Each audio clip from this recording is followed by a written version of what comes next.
Newburgh Heights was your quintessential all-American town. A suburb of Ohio was the kind of place that everyone wanted to raise a family in. Its residents hard-working and diligent. Its culture peaceful yet affluent. Now, needless to say that everyone felt safe in Newburgh Heights. This was especially true of 17-year-old Kurt Sova and his family. Kurt was a fixture around town. He was known as a friendly and helpful young man, always willing to lend a hand. He was good-natured with a strong network of friends in the area. Now, he was the last person anyone expected to be the center of a perplexing mystery that haunts the town of Newburgh Heights to this very day.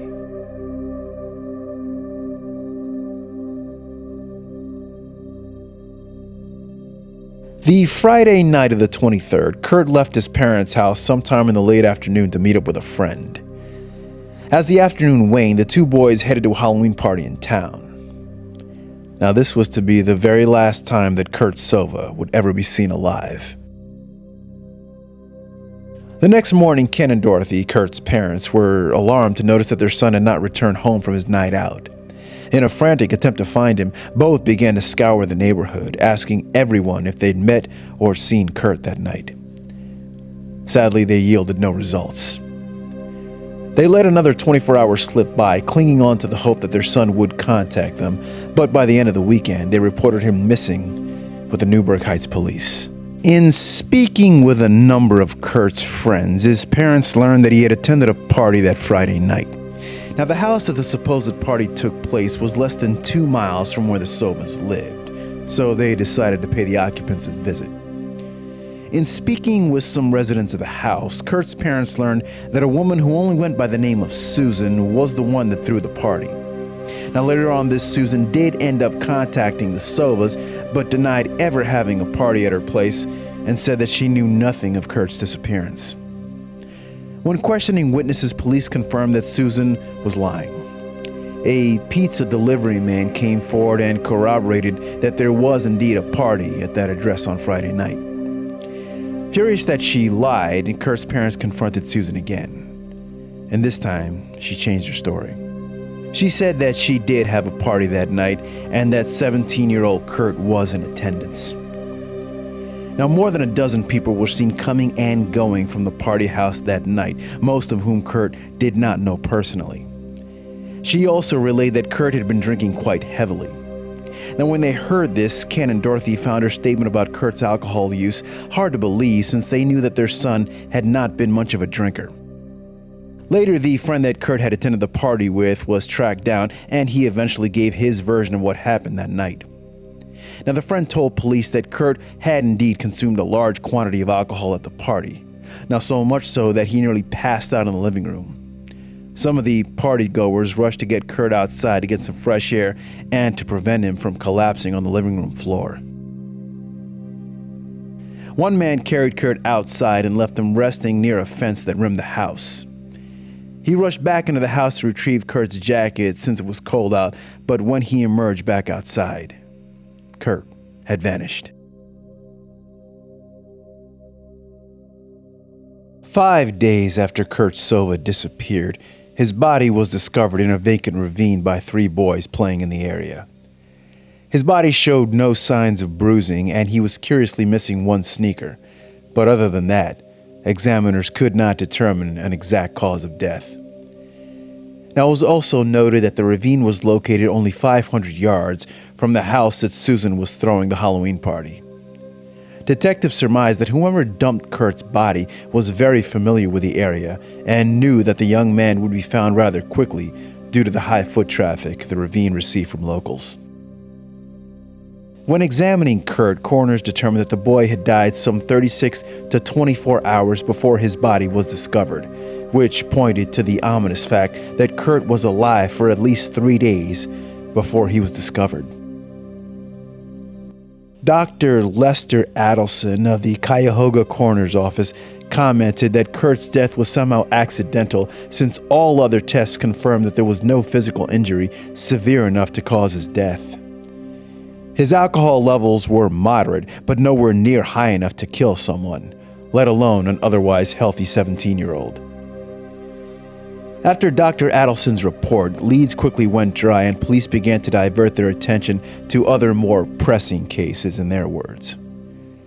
Now, not satisfied with their son's case going cold, the Sovas began to conduct their own investigation. And what they began to piece together in the timeline of the 5 days during which Kurt was still missing deeply disturbed them. On the Monday after Kurt vanished, one of his close friends, David Trisnick, swore that he spotted Kurt walking with an unidentified man near a busy highway a few miles from the Sova home. David was unaware that Kurt had been reported as missing at this time. He pulled his car over to offer Kurt a lift, but David says that Kurt and the other man quickly jumped into a nearby van and sped off without explanation. Again, being ignorant of Kurt's missing person status at the time, David decided not to follow. That very same Monday, another disturbing incident took place at a local record store. A strange man who had been seen loitering in the neighborhood walked inside the store after noticing one of Kurt's missing posters hanging outside. The mysterious man told the store's cashier that hanging Kurt's missing poster was a waste of time. Now, he went on to say that authorities would find the teenager dead in 2 days' time, and no one would ever be able to figure out how he died. Without saying another word, the man simply walked out and out of sight. The next morning on Tuesday, as the store's owner was getting ready to open up shop for the day, she discovered a bouquet of flowers accompanied by a note left at the door of the record shop. The note read as follows. Roses are red. The sky is blue. They'll find him dead. And they'll find you too. The manager of the store immediately reported the incident to police, who were able to track down the man. Now, after a bout of questioning, they determined that the man was a drifter who hailed from Detroit, who was possibly peddling drug paraphernalia in the area. His ramblings about Kurt were chalked up to his said substance use and that he had no official connection to the case, after which he was immediately released. After the discovery of Kurt's body, police made an attempt to track down the mysterious man yet again, only to find out that he too had completely vanished.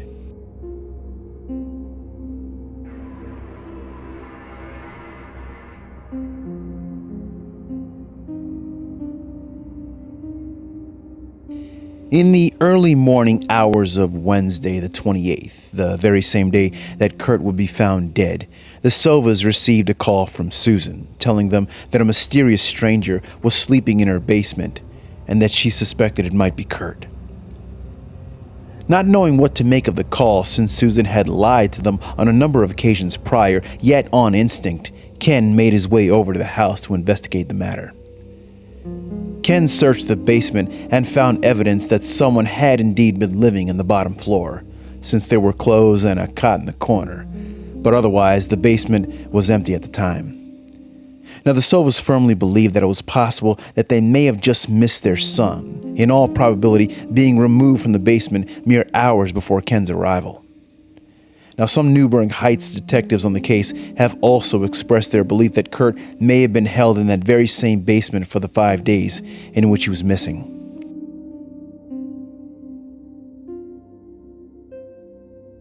One thing the Sovas know for certain is that Kurt's body was not in the ravine on that Tuesday before his lifeless body was found, since Ken had made it a point to search in that very same area and did not find Kurt.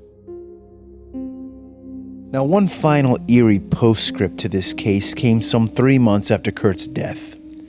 One of Kurt's childhood friends, a boy named Eugene Kvet, was found dead in a suspiciously similar manner to Kurt. Eugene was also found in a vacant ravine only 2 miles from where Kurt was discovered. Eugene had been missing for nearly the identical amount of time that Kurt had, and finally, like Kurt, Eugene was also missing one of his shoes. Despite the perplexing common traits of the two cases, police have yet to draw a connection. And that's sadly where this case has sat for the better part of 40 years. So many questions remain unanswered in the death of Kurt Sova. For years after the fact, Kurt's family went back and forth with Newburgh Heights police, the family accusing the department of mismanaging the investigation. What exactly happened the night of the Halloween party? Where was Kurt in the 5 days he was missing?